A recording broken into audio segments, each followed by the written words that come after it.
Welcome back to English Speaking Corner. This is your quiet space to practice, to listen, and to build your confidence, one conversation at a time. I am Sarah, and I am so happy you are here with us today. And I am Mark. Hello, everyone. It is great to be back in the studio.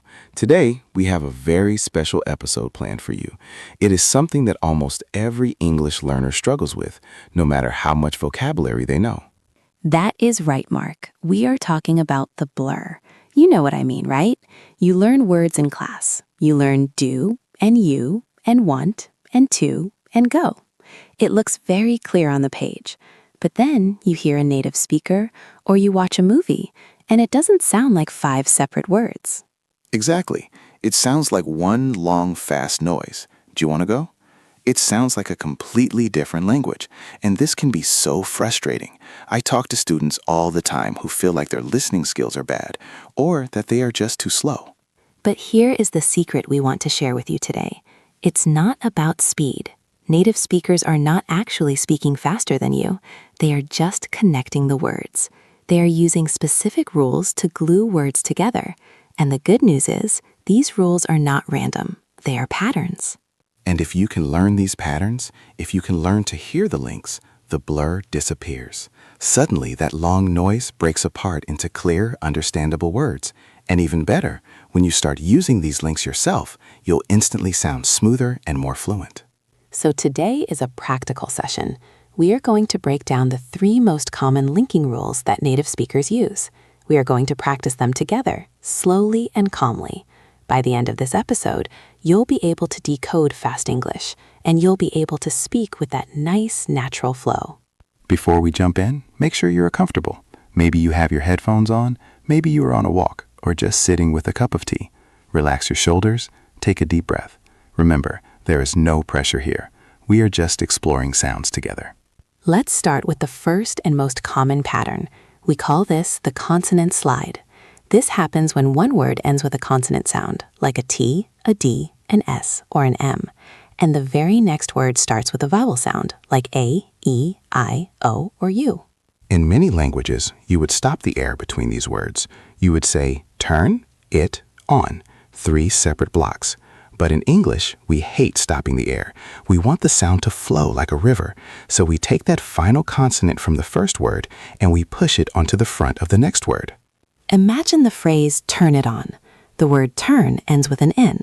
The word it starts with an I. So we don't say turn it.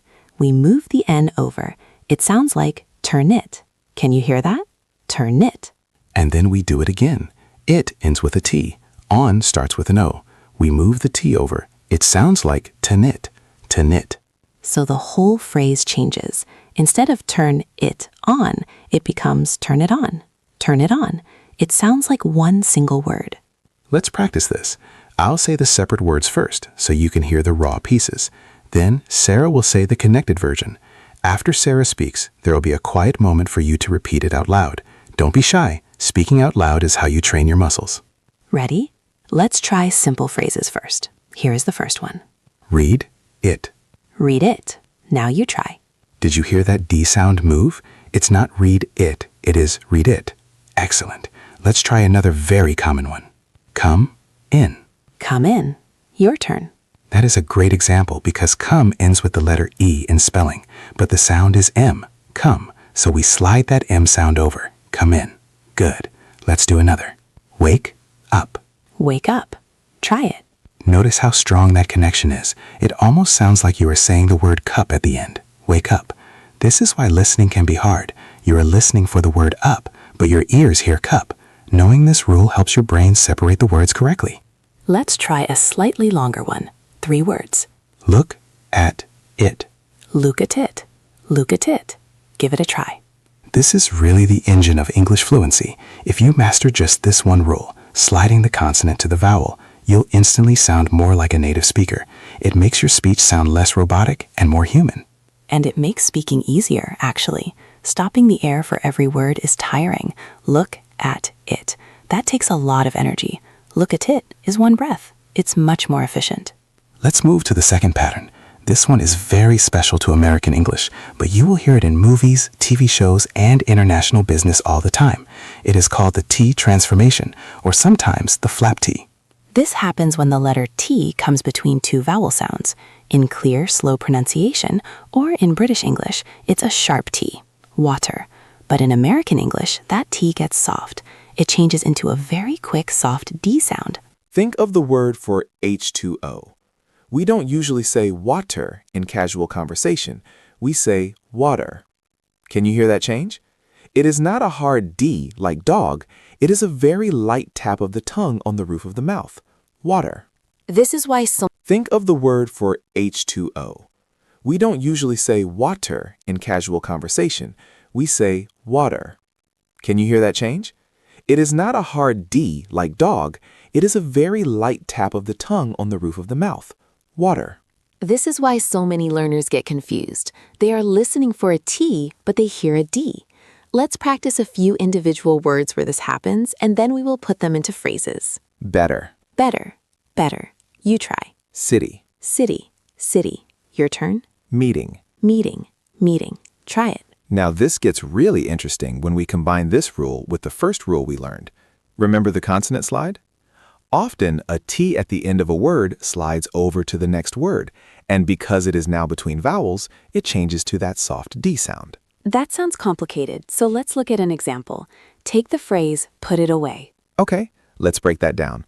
Put ends with T. It starts with I, so the T slides over. Now the T is between the U in put and the I in it, so it changes. It becomes put it. Then we have it and away. The T in it slides over to away. Now that T is between the I and the A, so it changes to I'd away. So the whole phrase, put it away, sounds like, Put it away, put it away. listen to that flow. Put it away. It sounds like one long word. Let's practice this carefully. I will say the slow version, Sarah will say the natural version, then you repeat. Put it on. Put it on. Your turn. Get out. Get out. Try that one. That is a very common one in movies. Get out becomes get out. Let's try a question. What is it? What is it? Your turn. If you are finding this tricky, do not worry. This takes muscle memory. Your tongue is used to stopping for the T. We are teaching it to just tap and keep moving. It is like driving over a small bump in the road instead of stopping at a stop sign. Exactly. And remember, if you pronounce the hard T, that is perfectly fine. People will understand you perfectly. What is it is clear and correct. But we are practicing this so you can understand others. When a colleague says, what is it? You need to know what they're asking. Right. It is about training your ears as much as your mouth. Now, are you ready for the third pattern? This one is a little different. The first two were about connecting sounds. This one is about sounds disappearing completely. We call this elision, or simply disappearing sounds. Sometimes when we speak fast, certain sounds just get in the way. They are too hard to pronounce quickly, so native speakers just drop them. They delete them. The most common place this happens is when a word ends in a T or a D, and the next word starts with a consonant. The T and D are stop sounds. They stop the flow. So to keep the flow going, we often just skip them. Think about the phrase next door. Slowly, it is next door. You have to finish the T in next, then start the D in door. Next door. It is choppy. So in natural speech, we delete the T. We just say next door, next door. It sounds like next ends with an X. Let's listen to the difference. I will say it with the T, then without. With T, next door. Without T, next door. Can you hear how much smoother the second one is? Let's practice that. Next door. Next door. You try? Here is another very common one. Last night. The T in last hits the N in necked. That is a difficult combination for the tongue, so we drop the T. Last night. Last night. It sounds like last like Las Vegas. Last night. Try it. This happens with the D sound too. Think of sandwich. We almost never pronounce the D. We say sandwich.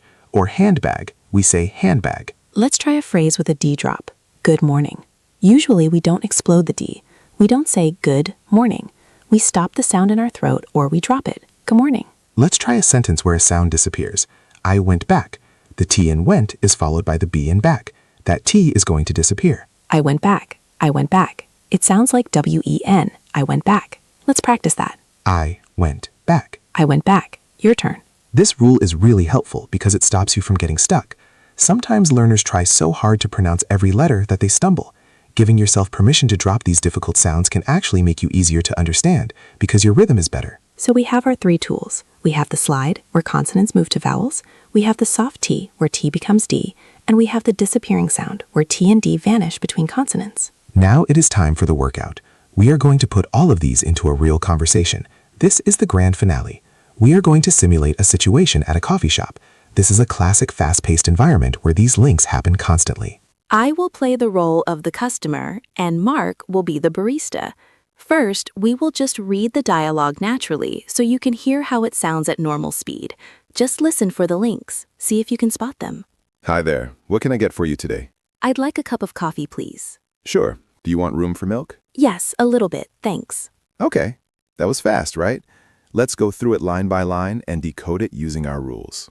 The first line was Mark saying, "What can I get for you?" But he didn't say it like that. He used links. I said, what can I get for you? Let's look at what can. The T in what hits the C in can. That is a stop sound, so the T disappears or changes to a glottal stop. What can? Then, can I? The N slides over to the I. Can I? So, what can I becomes wakani, wakani. Let's shadow that piece. Wakani, wakani. Your turn. Then I said, get for you. The T in get hits the F in for. The T disappears. Geffer. So the whole sentence is, what can he get for you? Listen to that rhythm. What can he get for you? It is a melody. Try to say it with that rhythm. What can he get for you? Go ahead. Now let's look at Sarah's reply. She said, I'd like a cup of coffee. This is a gold mine for linking. Like a. The K slides over to the A. Like a. I'd like a. Then cup of. The P slides over to the O. Cup of. Then coffee. So it sounds like, I'd like a cup of coffee. That is beautiful. It flows perfectly. Lick a cup of. It sounds like one word. Lick a cup of. Let's practice just that middle part. Lick a cup of. Lick a cup of. Your turn. Now the whole sentence. I'd like a cup of coffee. I'd like a cup of coffee. Try it smoothly. Then I asked, do you want room for milk? But in American English, do you want is the ultimate linking phrase. It gets crushed together. Do you becomes ja. Want loses the T because of the next word. So do you want becomes juwan, juwan. You will hear this everywhere. Do you want go? Do you want eat? Here it is do you want room? Let's practice that sound. Juwan, juwan. You try. So the sentence is, do you want room for milk? Try saying it that way. And finally, my answer, yes, a little bit. Little. There is our T transformation. The T is between I and L, so it becomes a soft D. Little. And bit. The T is at the end. We usually don't explode it. We stop it. Bit. So it sounds like, yes, a little bit. Let's try that. A little bit. A little bit. Your turn. Okay, now let's put the whole dialogue together. We are going to do a shadow run. We will say the line with the links, then pause for you to repeat it exactly with the same rhythm. We will do the whole conversation. Ready? What can I get for you? I'd like a cup of coffee. Do you want room for milk? Yes, a little bit. Thanks. Fantastic work. Really. Take a deep breath. You just navigated a very fast, very realistic conversation, and you did it not by rushing, but by connecting. If you are finding this challenging, please be patient with yourself. These muscles in your mouth, the ones that make the soft D or the slide, they might be new for you. It is like going to the gym for the first time. You might feel a little clumsy. That is okay. That means you are learning. And remember, you don't have to speak exactly like this all the time. If you say, I would like a cup of coffee, everyone will understand you. It is correct. But practicing this connected style unlocks your ears. Next time you watch a movie and someone says, what can he get you? You won't panic. You will smile and think, ah, I know that pattern. That is the goal. Confidence through understanding. We want you to feel safe when you speak English, not stressed. If you found this breakdown helpful, consider subscribing to the channel. We create these calm, guided practice sessions every week to help you move from studying English to actually living in it. When you subscribe, it helps us keep making these lessons for you. For your practice this week, here is a small challenge. I want you to pick just one of the rules we talked about. Maybe focus on the consonant slide. For the next few days, whenever you listen to a podcast or a song or a video, try to catch just one example of a consonant sliding into a vowel. You will start hearing them everywhere. Wake up. Come on. Find out. Once you start noticing them, you can't unhear them. And that is when your listening skills really leap forward. You can also replay this episode and just do the shadowing parts again. Repetition is powerful. You don't need to learn new things every day. Sometimes you just need to deepen what you already know. Thank you so much for spending this time with us. It is always a pleasure to practice with you. You are doing great work. Your English is getting smoother, one link at a time. Keep listening, keep speaking, and be kind to yourself. We'll see you in the next episode. Bye for now.